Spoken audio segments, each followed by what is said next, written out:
that has gone into a kiwi burrow. Now that possum is being pulled out by Dad. Okay, he's going to be pulled back in front of the camera and given the beatdown of his life, showing off all of his best karate moves. And what you are left with is a very confused, very battered and bruised, and probably quite embarrassed possum. But the important part of this is that that possum did not make it away with any eggs or chicks that were inside that burrow.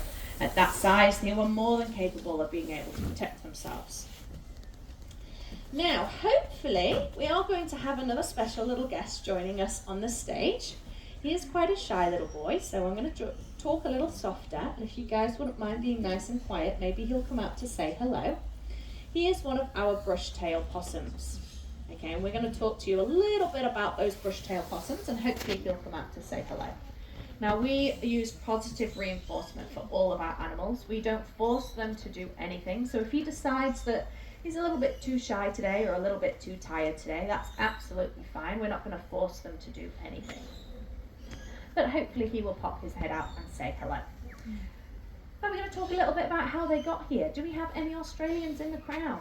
Hello, welcome to New Zealand. Okay, I want to make sure that you know it is not your fault that we have brush-tailed possums here in New Zealand. These guys were actually introduced by a group of Europeans. They came here with them thinking they could start a fur trade, and it was an absolute flop. Nobody wanted possum fur. So instead of doing the sensible thing and releasing them back out in Australia, they just let them go here in New Zealand. Now the big problem with that is that in Australia, you have lots of things bigger than a possum. You have dingoes, you've got crocodiles, natural disasters like wildfires to keep on top of their population. However, this adorable little face that you see popping out of that little hole there, that cute little fuzzy nose, that cute little pink nose right there, that is New Zealand's apex predator. He is the biggest, strongest and most aggressive thing that we have here in New Zealand, other than humans.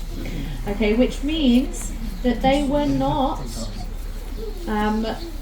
being kept under control in terms of population. And at the peak population, we estimated there was around 50 million possums out in the wild. Now, we did consider sending them back to Australia. You had a lot of wildfires over there, and we were like, well, we've got all these possums we don't want, let's send them back to you guys, and they'll increase your population over there.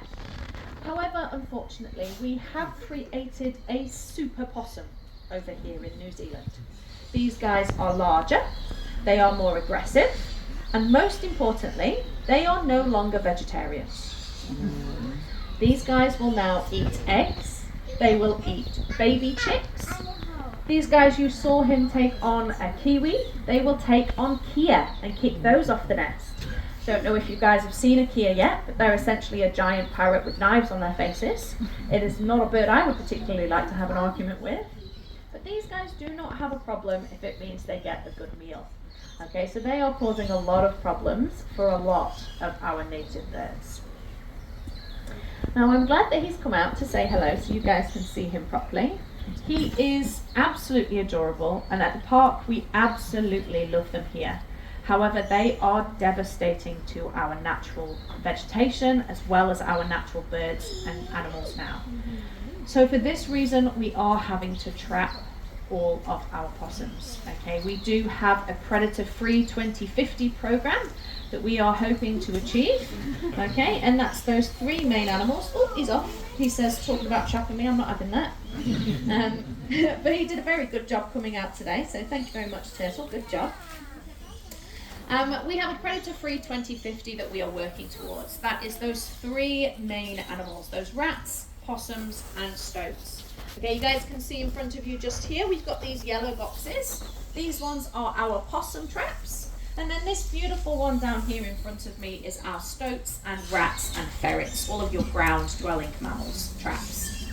Now this is very, very important work that we're doing to protect our native wildlife, and it is working. We started this initiative in 2016, and we have managed to halve the amount of possums that are out in the wild. So it is absolutely working, and everyone is doing fantastic work. Now the easiest way that you can support this is to actually do something that most people might not think would be good, and that is just go shopping. Okay, now I know what you're thinking. Are you advocating the sale of possum fur in a conservation show in 2026? Yes, I am. Okay, and there is a very good reason for that. Okay, 100% of the possum products that you buy from New Zealand, not just here at the park, but throughout New Zealand, are 100% wild caught possum. So it's illegal to farm possums for their fur. So all of the possums that we have been caught out in the wild, and some of the money that you spend on these will go back into retrapping more possums out in the wild. So we do have these little merino possum wool garments, so you'll get things like hats and scarves and gloves, beautiful little things that you can take home to keep you nice and warm while supporting the conservation work that we are doing here in New Zealand. I'm going to leave these down at the front as well, and you guys can have a little look at these later on. I'm not going to pass around my possum fur because I know it's not always the favourite thing for people to touch, so we'll leave it for later. And again, we're going to move on because I don't want to be talking about introducing